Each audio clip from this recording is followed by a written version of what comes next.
Agora, vamos falar um pouco de educação. Às vezes as pessoas perguntam, mas o que a democracia cristã já fez pela educação no Brasil? Eu sou o mais velho de 7 filhos, uma família modesta do Rio Grande do Sul. Meu pai era um homem determinado. Terminou o primário, hoje o fundamental, primeiro básico, né? Tinha um tal de exame de admissão. Lá em Porto Alegre só tinha uma escola pública, tá? Que era o Júlio de Castilho. Difícil de entrar. Fiz o tal do exame de admissão e não passei. E a minha família não tinha como me pagar uma escola particular agora. Aí o meu pai foi 3 vezes na prefeitura. Ele me contou depois como foi. Na terceira vez ele conseguiu falar com o prefeito. O prefeito era Hildo Meneghetti. Depois ele me contou como é que ele falou com o prefeito. Ele disse para o prefeito o seguinte: prefeito, lá em casa eu tenho um guri que promete, só que eu não posso pagar a escola para ele. E naquele momento meu pai me conseguiu a bolsa de estudos.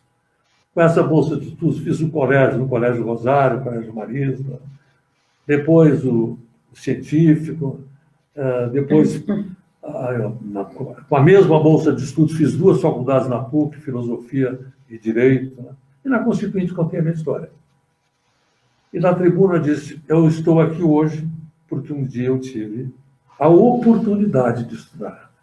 Então propus, defendi e aprovei a possibilidade de recursos públicos para serem utilizados em bons estudos. Hoje são centenas de milhares de crianças com bolsa de estudos no fundamental, tá? E de jovens no ensino médio. São centenas de milhares, tá? Centenas de milhares. Isso é democracia cristã na vida das pessoas, na vida do Brasil. Sem dúvida, grandes avanços, né? O senhor falou da educação, falamos da questão dos tributos, né? Que quando a gente olha, né, 32 anos depois da Constituição, a gente tem muita gente que já esqueceu como era antes, né? Tem gente que não viveu essa etapa, né? Imagina a possibilidade do governo criar um imposto, né? Sem projeto de lei, às vezes, e com taxas aí desproporcionais com o rendimento, vira um confisco realmente. E hoje a gente tem essa proteção. Existe uma proteção também na Constituição que foi colocada em relação aos pequenos proprietários rurais, né? Gostaria que o senhor falasse um pouquinho para a gente também, por favor. Essa foi uma contribuição enorme. Agora veja, Diego, hoje, para todos os jovens, né? Parece que sempre foi assim. Né? Como não conhece o que era antes, parece que sempre foi assim. Aviso prévio sempre foi proporcional, sempre foi no mínimo de 30 dias. Né? Bolsa de estudo sempre existiu para todo mundo. Então é importante que nós, da democracia cristã, possamos demonstrar para a sociedade essa história, quando houve a mudança, e a participação da democracia cristã nessa mudança. Agricultura familiar. Né? Colocamos na Constituição que quando uma pessoa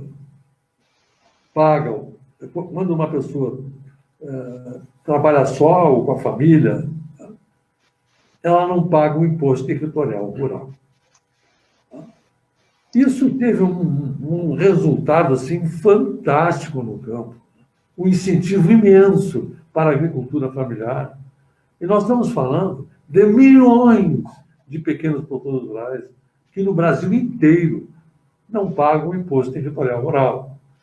E mais, nós colocamos na Constituição que as terras dos pequenos proprietários rurais não podem ser desapropriadas para efeito de reforma agrária. Essa emenda, na época, foi chamada Emenda da Paz no Campo, porque bastaria um poderoso, sem nenhum poder para isso, chegar junto a um pequeno produtor rural e dizer: eu quero que você me obedeça ou toma a tua terra. Estabelecendo o terrorismo no campo. Foi a democracia cristã que impediu que isso continuasse acontecendo. Esse é um compromisso central que a democracia cristã tem com os pequenos produtores rurais do Brasil. E na região de vocês aí de Marília, de todo o Paraná, do Brasil inteiro, né, tem uma importância fundamental. Sem dúvidas, né? A gente está numa região que foi formada aqui por uma companhia inglesa, a Companhia Norte Melhoramentos, que é formada de pequenas propriedades rurais, né? Até hoje aqui a gente não tem propriedades muito grandes. Tem aqueles que foram comprando do E você vizinho e também, tal. também, a tua região é Maringá, não é isso? Maringá. Então, tá certo. É uma região que com abertura recente, né? Quando a gente fala em termos de Brasil, mas que é formada de pequenas propriedades, né? Claro, hoje tem algumas propriedades maiores, gente que foi comprando do vizinho a terra, aquela coisa, mas são pequenas propriedades, né? Isso é uma conquista muito grande. Quando o senhor falou também dos empresários, pouca gente sabe, né, que esse tratamento diferenciado também às micro e pequenas empresas, né, que hoje a prefeitura pode, por exemplo, fazer uma licitação específica para microempresas, né, pode permitir que no leilão de produtos, a microempresa, no pregão, a microempresa possa dar um lance a mais, uma oportunidade a mais para vender para a prefeitura, que também isso vem lá da Constituição. E a questão do artigo 229, que eu anotei aqui, que eu achei muito importante e bonito, assim, né? Que hoje Verdadeiro união na família. a gente fala que parece uma coisa que é básica, mas que se não está no texto da Constituição, se não estivesse, não traria essa obrigação, né? Você está falando do artigo 229, né? Que é o Isso. verdadeiro hino na família, que prega a solidariedade na família. Os pais têm o dever de criar e educar os filhos menores. E os filhos maiores, o dever de ajudar e amparar os pais na velhice, carência ou enfermidade. Né? Você sabe que uma vez eu estava em Porto Alegre, um carro ouvindo música. Acho que era música sertaneja. Aí, de repente, houve uma canção que eu estremeci. Eu assim, o que essa canção tem a dizer comigo? Essa canção sertaneja é uma canção de raiz, né? É Coro de Boi. E o que ela conta, Coro de Boi? Conta a história de um homem que casa, tem um filho, e o pai envelhece, fica mais frágil, ele então abriga o pai. Mas a mulher desse homem acaba implicando com o pai. E no final ele cede para a mulher e manda o pai embora. E pega um couro de boi e dá para o pai, para que ele se abrigasse nas noites de frio. E o netinho ouvindo, quieto. Aí o velhinho sai, começa a caminhar na estrada, com poeira. Aí o netinho sai correndo atrás e começa a gritar, vovô, vovô. Aí o velhinho para, o menino chega, e ele pergunta, o que você quer? E ele falou, eu quero um pedaço desse couro. Mas por que você quer? Eu quero, vovô. Aí o velhinho, sem saber exatamente por quê, mas para não desapontar o netinho, tira da cintura a faca, corta o couro no meio e entrega a metade do couro para o menino. Aí o menino vai para casa. Quando ele chega em casa, o pai, com espanto, pergunta, mas por que você está com esse couro? Eu pedi a metade para o vovô, mas para quê? Porque eu vou crescer, vou casar, você vai ficar fraco, eu vou te abrigar, talvez a minha mulher não goste de ti, eu vou te mandar embora, e aí eu vou te dar esse pedaço de couro. Tá? Exatamente o mandamento do artigo 229. Tá? Os pais têm o dever de criar e educar os filhos menores. E os filhos maiores, o dever de ajudar e amparar os pais na velhice, carência ou enfermidade. É uma beleza. Isso é fundamental. É um artigo muito bonito, né? E efetivo. E o último ponto que eu anotei aqui é a questão da manutenção do nome de Deus na Constituição, né? Queriam tirar? Como é que foi isso?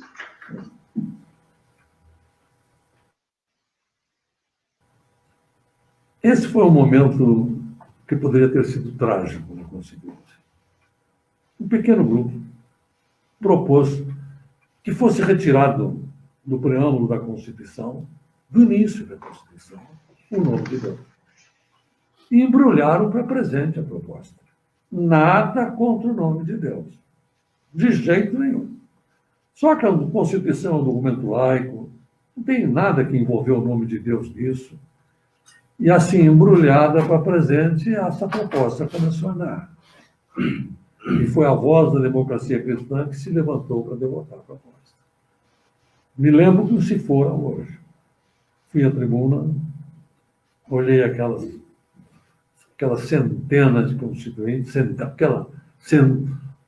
as centenas de constituintes, e com palavras muito simples, defendi a permanência do nome de Deus na Constituição do Brasil. Disse aos constituintes: que pretensiosos seremos nós, se quisermos esquecer, abdicar das palavras, das promessas do próprio Cristo, quando nos diz: quando dois ou mais se reunirem em meu nome, eu aqui estarei. Ou quando nos diz: pedi e recebereis. Depois que terminei de falar, se fez um longo silêncio. Depois um constituinte se levantou, um outro, quase todos se levantaram, menos aquele pequeno grupo que queria tirar o nome de Deus da Constituição. E aí começou um aplauso que não terminava mais. Quando a gente achava que ia terminar, começava de novo, mais forte, mais forte, mais forte. E não era a mim que aplaudiam. Aplaudiam era a permanência do nome de Deus na Constituição do Brasil, abençoando, iluminando as famílias brasileiras. Amém. Muito legal. E essa história da Constituinte, né, todas as contribuições, eu gosto sempre de trazer porque pouca gente conhece, né? Como o senhor disse, quem nasceu depois da Constituição, né? Eu só nasci de 88, né? Mas eu sou curioso de estudar, de entender, mas muita gente toma como garantido, né? Parece que o Brasil começou em 88 e todos os direitos que a gente tem já estavam garantidos desde sempre, né? Então eu acho sempre muito interessante trazer isso, trazer essas informações, trazer esse debate. E aí quando a gente puxa agora para o momento atual da política, né? Que tem muitas preocupações, um Brasil que está polarizado, né? Vem há um bom tempo polarizado. Eu pergunto para o senhor, o que a gente pode fazer, como que a gente trabalha a questão dessa polarização da política, né? O descer nas eleições desse ano, como que a gente trabalha isso? Que a gente vê que tá muito extremo uma parte do debate, né? Qual é a linha da democracia cristã hoje nesse cenário? É a busca de pacificadores. O que o Brasil precisa de líderes que sejam pacificadores. O confronto não leva a nada. O confronto só destrói. Então, esta é a grande mensagem da democracia cristã. A pacificação. A pacificação dos espíritos, a convergência de contrários, para que se encontre uma mediana. Essa tem que ser a proposta forte da democracia cristã. Fugir dos extremismos, né? É o que a gente fala muitas vezes no debate local também, né? Existe uma polarização forte, mas o que a gente quer defender são propostas para a cidade, né? Vamos esquecer um pouco essa briga, entre aspas, que vem acontecendo a nível nacional há um bom tempo, né? E focar nas melhorias, né? Focar em propostas concretas que nossas cidades precisam, né? Agora, uma notícia que eu quero dar para vocês é o seguinte. Hoje, a presença do Brasil, da democracia cristã em todo o Brasil é uma coisa impressionante. E na nossa história, na história recente, desde a refundação em 95, nós nunca tivemos o número de candidatos a prefeito que nós temos nessa eleição. Tá? São centenas de candidatos a prefeito espalhados por todo o Brasil. E nós vamos eleger um número enorme de prefeitos. Seguramente, nós vamos aumentar, no mínimo, em 3 vezes, o número de vereadores que nós temos. O crescimento da democracia cristã mulher hoje é uma realidade em todo o país. Para a democracia cristã vê na mulher a consciência dos partidos políticos. Porque a mulher é um ser único, a mulher é um ser inteiro, a mulher não se divide, a mulher não aceita que a gente combine uma coisa e depois faça outra. Por isso, para nós, da democracia cristã, a mulher é a consciência dos partidos políticos. Sem dúvidas, né? A democracia cristã vem numa crescente muito forte um investimento muito grande, né, nessa questão local, na questão da mulher, da juventude também, né, até quem intermediou de início a essa transmissão é o Marcos Costa, que hoje é da Nacional da Juventude, né, do Democracia Com Cristã, certeza. aqui do Paraná. Os dois movimentos que mais crescem na democracia cristã é a democracia cristã mulher e a democracia cristã jovem. Muito legal. Eu quero aproveitar esse link da juventude que meu amigo, o professor Carlos Comini, está perguntando aqui. Emael, qual seria o recado para uma população cansada das mesmas promessas e dos mesmos políticos? Qual a mensagem para os jovens que anseiam por mudança? Para todos os brasileiros, é a mensagem da esperança e da confiança. Esperar e confiar num novo tempo que está sendo construído por muitos e também pela democracia cristã. E para a juventude, dizer da nossa alegria, da nossa confiança da direção nacional na força da juventude. A democracia cristã jovem. Né?